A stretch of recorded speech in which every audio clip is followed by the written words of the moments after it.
Nadav, bonjour. Félicitations pour le prix Fipresci.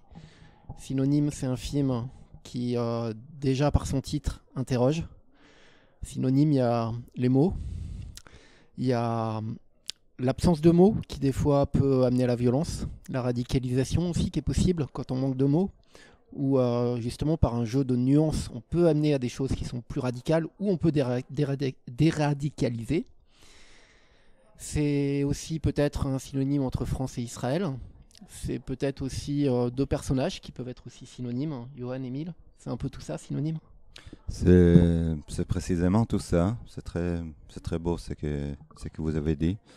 Et oui, enfin, je pense que, c'est-à-dire synonyme, c'est à la fois deux mots qui se ressemblent.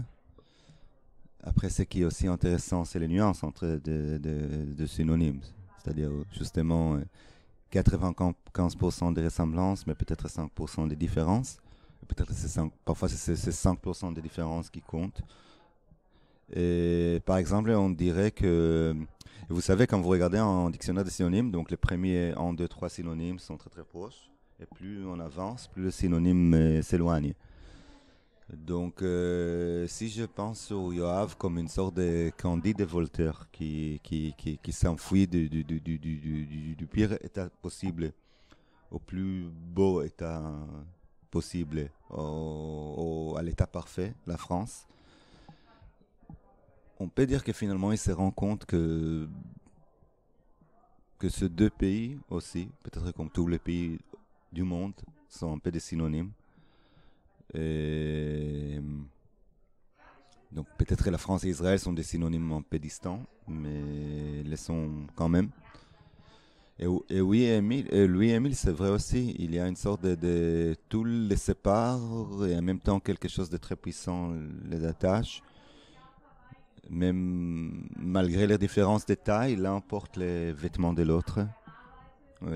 Donc ici aussi, il y a oui, cet élément. Un des thèmes principaux de la Berlinale cette année, dans tous les films qui se détachent, c'est le thème de la loi du silence, de l'omerta, la liberté d'expression réduite, la difficulté de ne pas être dans le système. Et il me semble que c'est aussi un thème qui est traversé par synonyme. C'était conscient pour vous? Et bon, ça arrive très souvent, je pense, que vous écrivez quelque chose qui, moi, synonyme, ça dérive à la base des événements que j'ai traversés moi-même il y a, je sais pas, 17 ans. Donc, vous écrivez quelque chose de très personnel et du coup, vous rendez compte que vous faites partie de l'esprit du temps. Et c'est normal. Après, je crois que synonyme,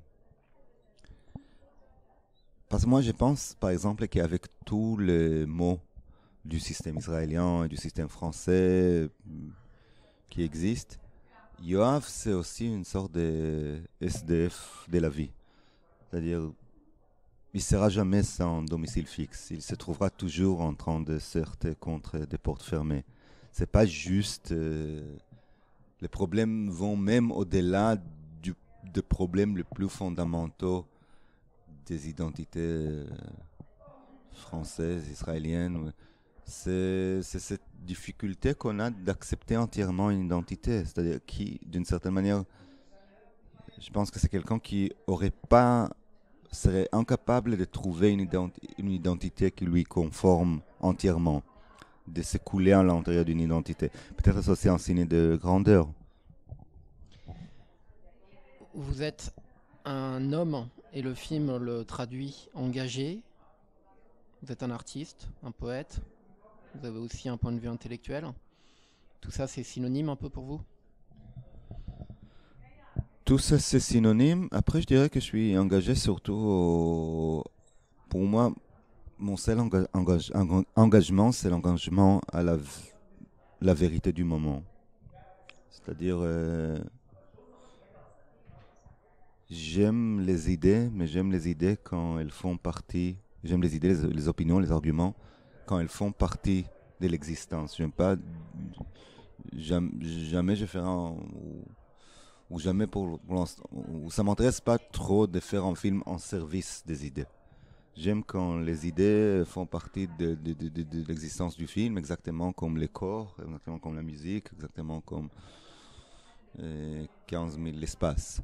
Et les gens, je sais pas, ils mangent des pâtes, ils s'embrassent et ils expriment des arguments politiques. Et je pense que synonyme, c'est...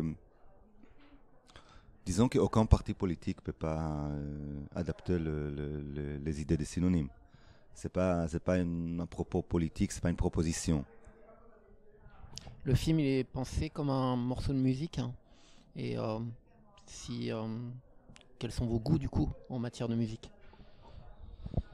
Et très varié, mais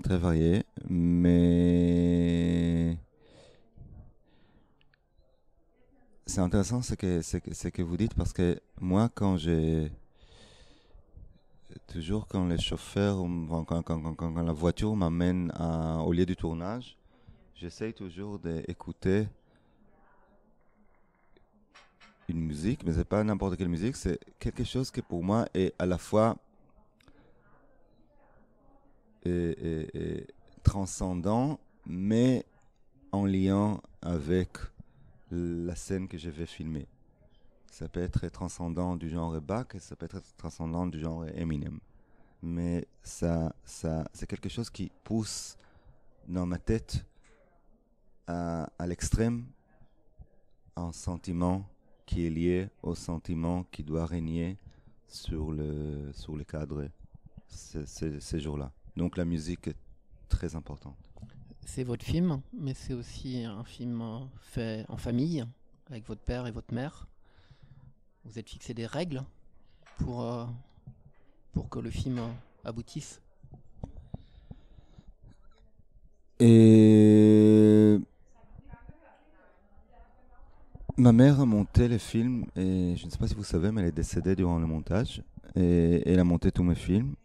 Et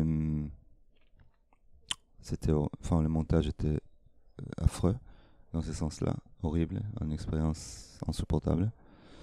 Et mon père a coécrit le scénario, donc oui, c'est vrai que on est un peu comme une famille de tapissiers, mais on fait tout à la maison.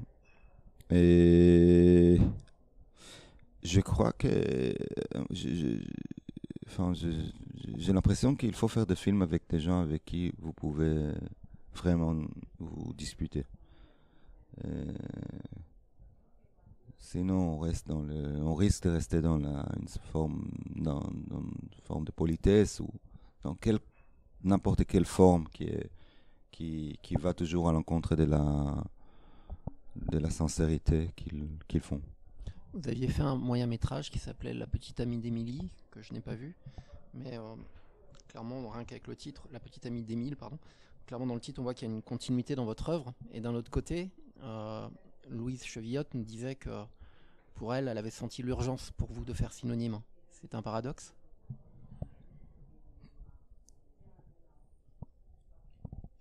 Et oui, La petite amie d'Émile, c'est en fait, c'est drôle, mais on peut dire que c'est un film qui se passe 2 ans après le retour de Yoav à Israël. Donc c'est le même Yoav. Et d'ailleurs, le film commence avec des synonymes qu'il mélange. Et il y a Émile, il y a bon. Et oui, parce que l'urgence dérive du fait que synonyme.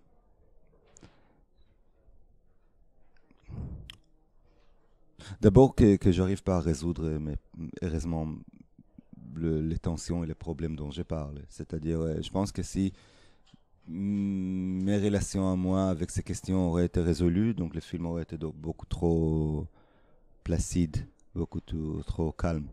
Et ça brûle encore à l'intérieur de moi. Et puis, je cherche.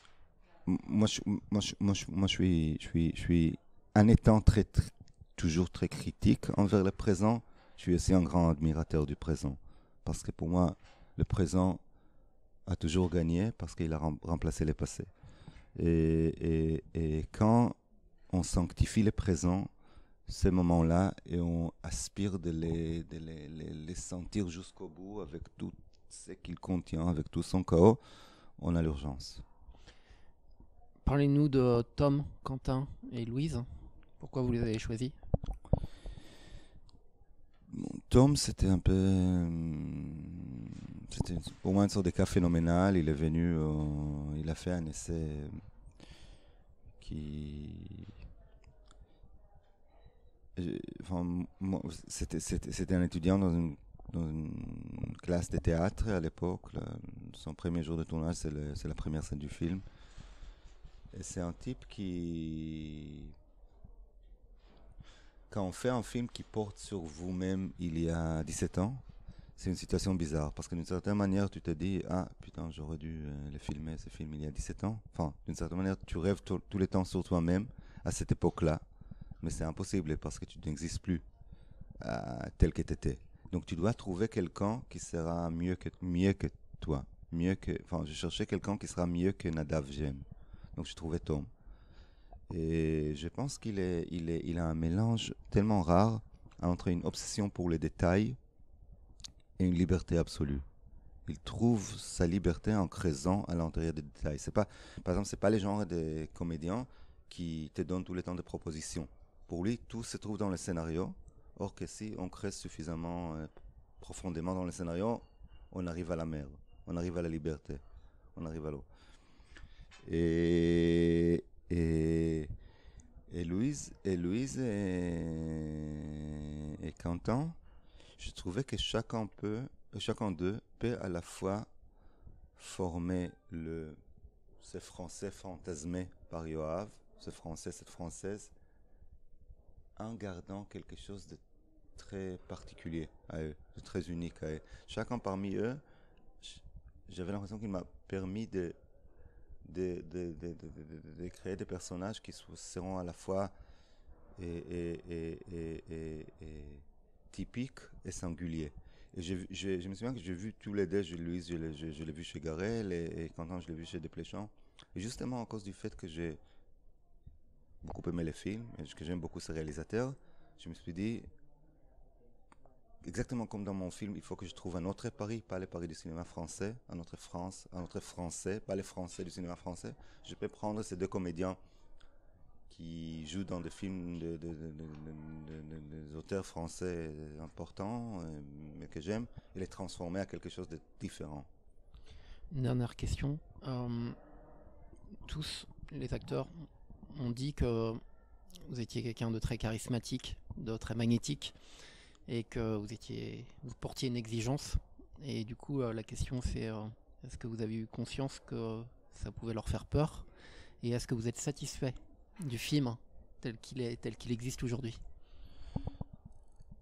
Non, c'est pas pour leur faire peur, non, c'est pour leur. Je crois qu'on ressent des films, on comprend pas des films, on les ressent. Et, et, et moi, enfin, je crois moi à expliquer aux comédiens des motifs. Je pense qu'une fois qu'ils qu'il entend une sorte de mélodie dans leur tête, ils jouent, enfin, tout le reste, ce sont des petites modifications. Mais cette musique passe par les corps. C'est très facile, c'est très compliqué de la rattraper, c'est très facile de l'oublier. Donc j'essaie de le rappeler, donc peut-être de temps en temps ça se fait avec emphase. Et si je suis satisfait du résultat, moi j'ai vu le film, je me suis dit c'est incroyable, je me suis donné à fond, à fond, à fond dans ce film, j'ai donné chaque millimètre de mon talent, il y a encore tellement beaucoup de fautes. Et après peut-être c'est les fautes aussi qui font un peu le charme du film. Mais là dans ma vie commence, je suis très heureux du film et en même temps là commence mon propre combat contre ce film avec le prochain. Merci beaucoup. Merci à vous.